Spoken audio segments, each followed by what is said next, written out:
Question I get the most is probably, do you feel fear? Have you ever been afraid? What's the closest you've ever come to death? They're boring.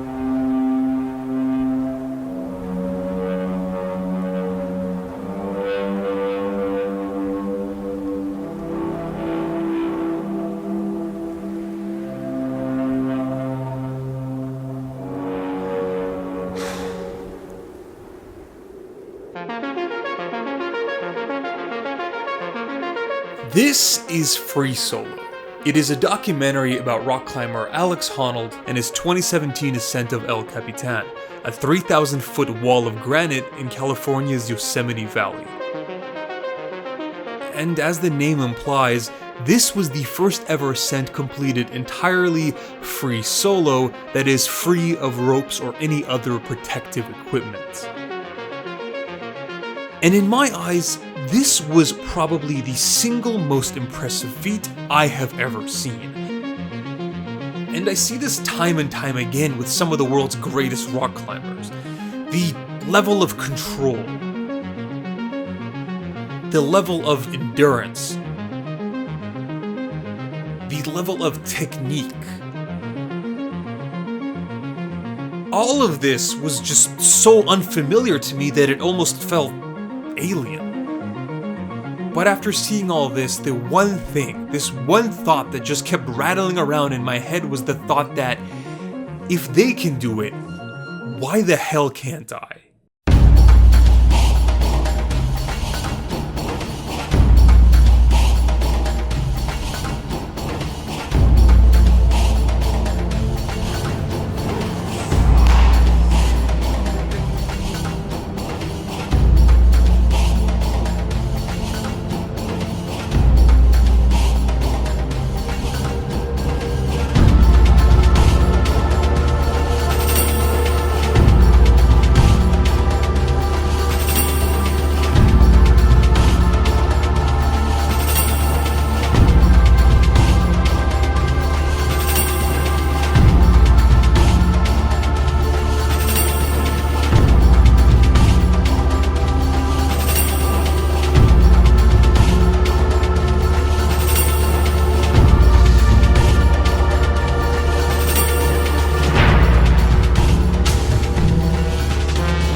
So when I first started climbing in 2019, I had this idea that I would naturally do well right from the start. I mean, after all, I'm used to lifting weights way heavier than just my body weight in the gym, so by comparison, this should feel like a warm-up. The first thing I realized is that having all of this extra muscle, although it does come in handy occasionally, especially for bigger dynamic movements, for the most part, kinda just weighs you down.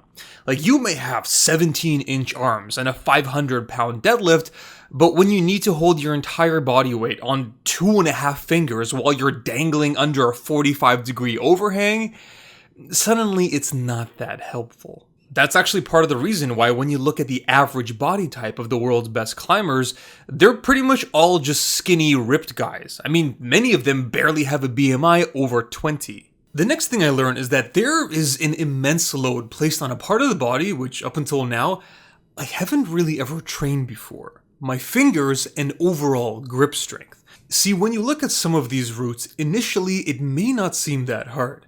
Like, oh yeah, you just grab this thing, then grab that thing, and then you kind of just keep on going up, one after the other, sort of like you're climbing a ladder.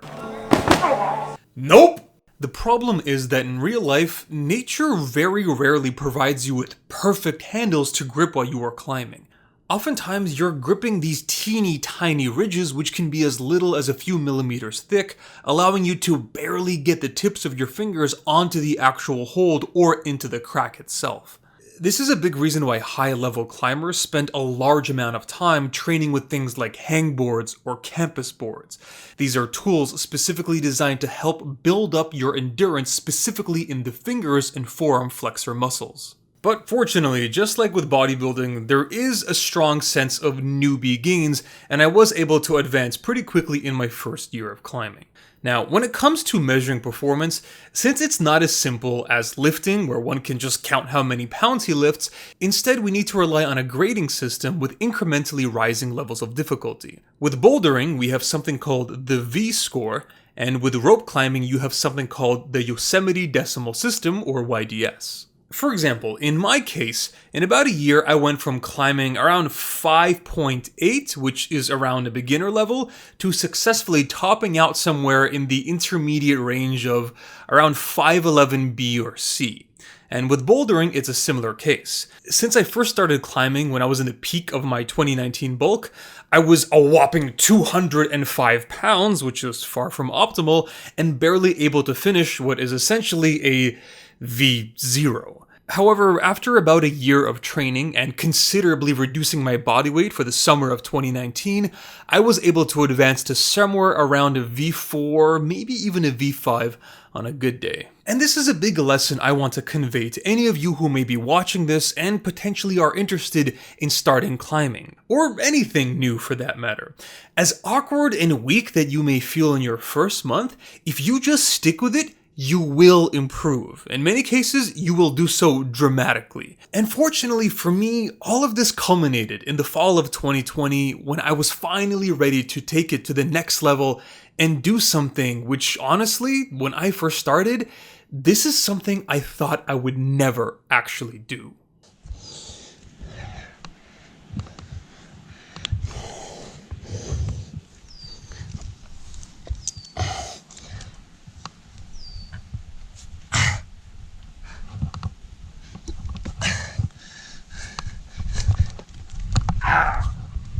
So whether it's due to how complex it all seems, or just downright fear, when I first started climbing, I never thought I'd actually end up outdoors on the big walls.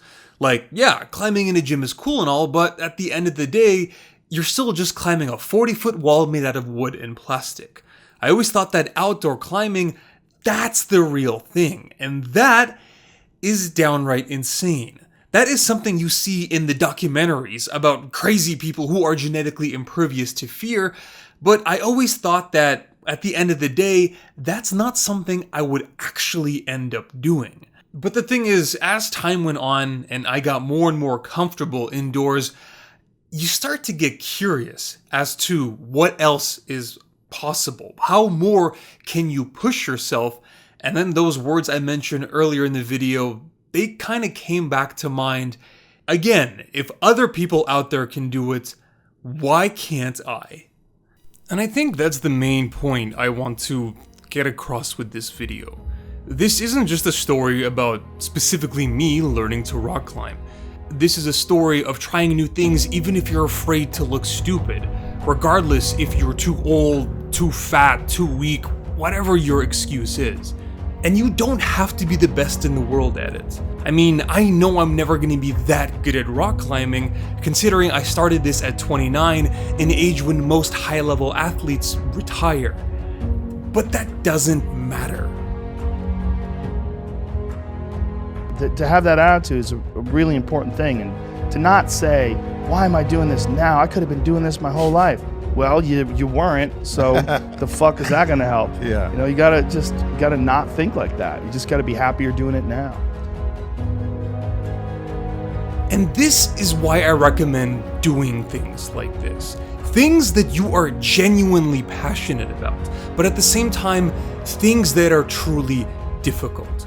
That is a formula for a real sense of accomplishment. And people crave this feeling.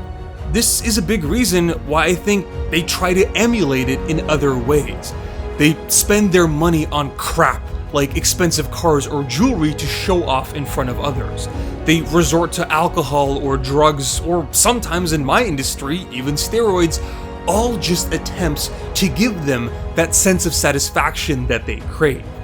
or they just ignore it, burying it deep down within themselves. Human beings are the most evolved species to have ever walked on the face of the earth. We are meant to do a lot more than just eat, sleep, work a shit job for 8 hours a day, and then spend what precious free time we have left on bullshit like Netflix and Uber Eats. Because your soul craves more. And for me, this has always been fitness, but now includes rock climbing too. However, for you, this could be anything else. It could be starting a business. It could be a form of art. It could be you helping out with a cause that you believe in. As long as you enjoy it, and as long as it truly challenges you, then it will satisfy you and it will feed what your soul is craving. Simply put, just do epic shit. It's as simple as that. Or at least in my opinion.